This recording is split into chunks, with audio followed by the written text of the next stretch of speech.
In the next few minutes, I'm going to be walking you through how to make the perfect homepage for your website. We're going to scroll through this entire homepage from top to bottom and talk about 8 key elements that you need to include to get your visitors to quickly and clearly know who you are and what you can do for them. So if you're sitting there staring at a blank page or you're about to load up some generic homepage template, then let me save you the headache and show you guys the easy way to do this. Let's start with the header and the navigation of your website. To be honest, it's difficult to mess this part up. Standard practice is going to have you place your logo in the top left-hand side and your navigation menu is going to be placed on the right-hand side. Now, first and foremost, we want to make sure that we reduce the clutter and congestion in our navigation links. I would recommend that you have no more than 5 navigation points in your menu. If you have a lot more in your navigation that you need to have, try using drop-downs or condense your pages if you can. The best number would be 5 or less, so just keep that in mind. The last thing I want to talk to you about in the header is having a bright, high-contrast button in your navigation menu. I think this is a great way to add conversions for your website because it draws the attention of your viewer's eye very quickly. Now make sure it follows the same color scheme as the rest of the call to action buttons on your website. After that, we have the hero section. Now first and foremost, it's crucial to explain who you are,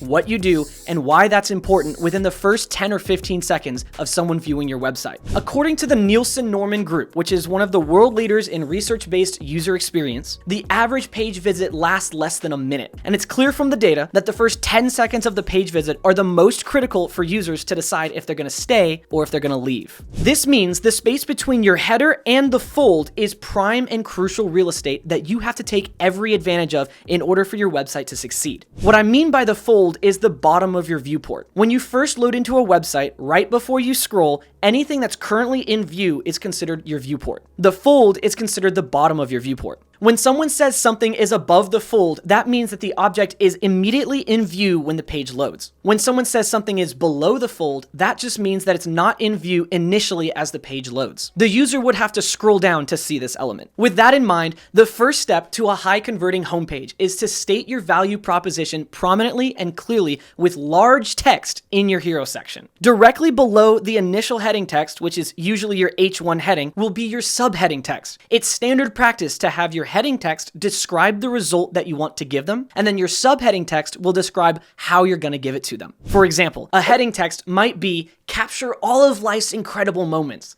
And then the subheading would be something like with professional photography and videography services. Another example could be catch more fish with our fly fishing masterclass done by lifelong professionals. It could be something like that. After you've decided your heading and subheading text, you want to go ahead and put a brightly colored, high contrasting button for your call to action. So with the photography example that I mentioned earlier, you would just say capture all of life's incredible moments with the heading text. And then the subheading text would say with professional photography and videography services. And then your call to action button would say something like schedule a session today. Do you see where I'm going with this? Your hero section follows a very simple linear market strategy where you explain what you do, how you do it, and then you ask them to sign up. And it shouldn't take more than 5 or 10 seconds to read through it. Now, once you have the left-hand side of your hero section complete, you can now throw an image on the right side, or maybe a video if you want to. It's really important to make sure that you choose a perfect image for your website. Stock photography is all right, but it's so much better if you can get a picture of you actually providing the service, or happy clients receiving the service, or the product that you're actually offering. That is so much more powerful than any stock photography image that you're gonna find. But if you don't have a lot of media of your product or the service that you're providing, stock photography is just fine. After you finish your hero section, you want to add some kind of a small reference for your social proof. I chose to go with a small banner of logos of trusted companies that I've worked with. Now there's many options that you can go with. You could also choose to just have a little 5-star rating underneath or beside the call to action button with one logo, but I'll leave that completely up to you guys. Also keep in mind, it's important to have at least some kind of social proof in your hero section so that within those first 10 seconds, people see that other people trust you. After your social proof, you just want to tease your visitors for the scroll. The last thing you want to do is have your hero section fit to screen. Instead, have something visible just barely above the fold to tease your visitors into scrolling down to see what it is.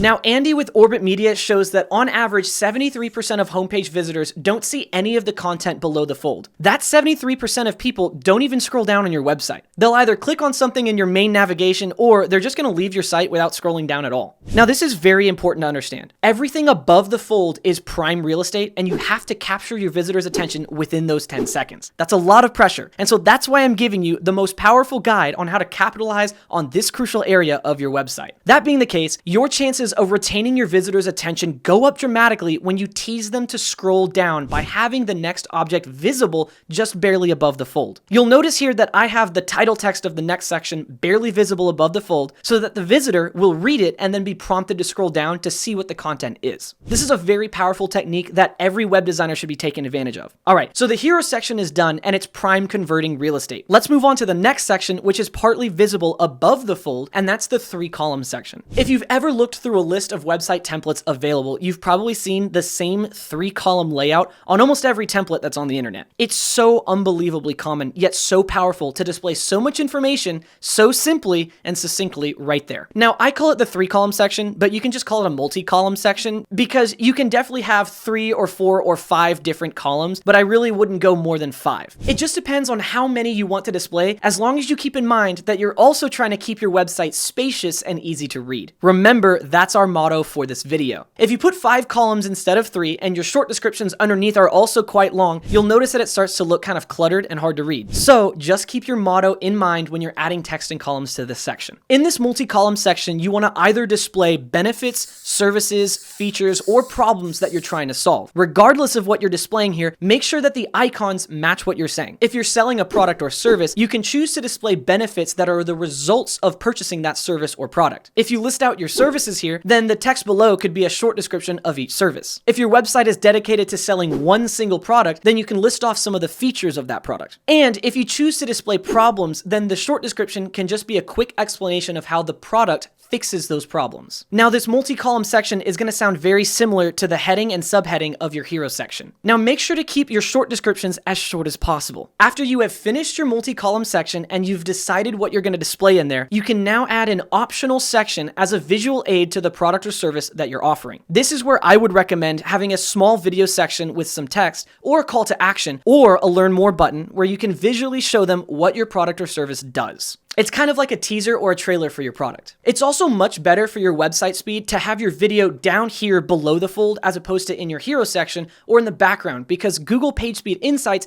pays attention to your content above the fold heavily when you're ranking your website. So just something to keep in mind. Now, if you don't have a teaser video for your product or service that you're offering, then you can just skip this section. After the optional video section, you have an area that I'm designating as the main content of your website. Let's just call it the main content section. This is the section where you can have a little bit of freedom to fill in any of the main content that you want to display for your business or your product or your service that you're promoting. On the website example that I was showing you guys earlier, I chose to have a mix of showing courses that are available as well as features and benefits that go with them. Now, it's important to note that I call it the main content section singular, as opposed to main content sections, plural. Again, keeping in mind our motto of spacious and easy to read, you have a little flexibility to put whatever you want right here that's the most important and crucial information about your offerings. However, don't get carried away here and make 3 or 4 or 5 different sections in this area. Try to condense all of that info down to maybe 1 or 2 sections here. After the main content of your website, you can now insert the testimonial section. Now, the testimonial section in more broad terms is actually more of a social proof section. This is where you're going to be providing your social standing with your existing customer base. Now, there's tons of ways that you can show your social proof, but I usually just use testimonials and call it a day. Using testimonials in this section is incredibly common, but you can also show off your ranking with noteworthy review companies like Google or Trustpilot or Capterra by showing off their logos as well as the star rating that you've received from them. No matter what you choose to display here, remember to keep things spacious and easy to read. That being the case, if you're just showing off testimonials, I would really only show off the first 3 on your homepage and then have a button down below that will take them to like a reviews page if they want to see all of the different reviews for your product or service. Some people will just put a slider or a testimonial carousel in their website, and then you can scroll laterally through the different testimonials that they have, or just have them automatically cycle, but I'll leave that up to you guys. Those aren't bad options as long as you choose to have only 3 displayed at one time. All right, guys, this is important. You always want to call your visitors to action at the very top of your website and at the very bottom of your website. Most people are only going to last on your website for about 5 to 10 seconds and then click away. But some people are going to stay on your website and scroll to the very bottom. The Nielsen Norman Group in the same article as before also talks about bounce rate in its entirety. Basically, the rate at which people are going to bounce off your website after coming to it. Researchers found that the first 10 seconds of the page visit is critical. However, if the web page survives the first 10 seconds, then the user is more likely to look around a bit and is also more likely to stay on the website. Only after remaining on the page for 30 seconds do people actually stay on the page for much longer, often 2 minutes or more, which is an eternity by website standards. Therefore, if your website survives the first 10 minutes, your visitors are more likely to view the entirety of your website and scroll all the way down to the very bottom. And if they scroll down to the bottom, then you want to take advantage of that and remind them to take action or sign up or purchase your offerings. This is why it's important to have a call to action at the very bottom of your website as well as the top. Now, once you decided to add a call to action at the very bottom of your website, don't forget to make it a little spicy. Don't just ask them to sign up for your course. Instead, ask them if they're ready to change their life with results that they can see within the first month by signing up for your course today. Maybe also mention that there's a 15-day money-back guarantee or something like that. And this is just an example, but you want to make your offer a little bit more enticing at the call to action at the bottom of your website rather than just something boring like sign up now. Okay, so now we're looking at the footer. Again, same with every other part of your website, you want to make sure that the footer is as spacious and clean as possible. Just keep it simple. I would display your logo on the left-hand side, which is mirroring your header, and then I would also display a copyright or your socials on the right. And if you want to have some kind of navigation links in the middle, you totally can. That's about all that I would include in my footer, and sometimes, to be honest, I don't even include navigation links in small websites because it's kind of obvious. I will sacrifice additional content for spaciousness and cleanliness any day of the week. And that's my guide on how to create the perfect homepage design so that you can improve your customer engagement, user retention, and conversions on your website. If you watch this video and you don't even have a website up and running yet, check out this video right here where I walk you through how to build a WordPress website from start to finish. I'll see you in the next video.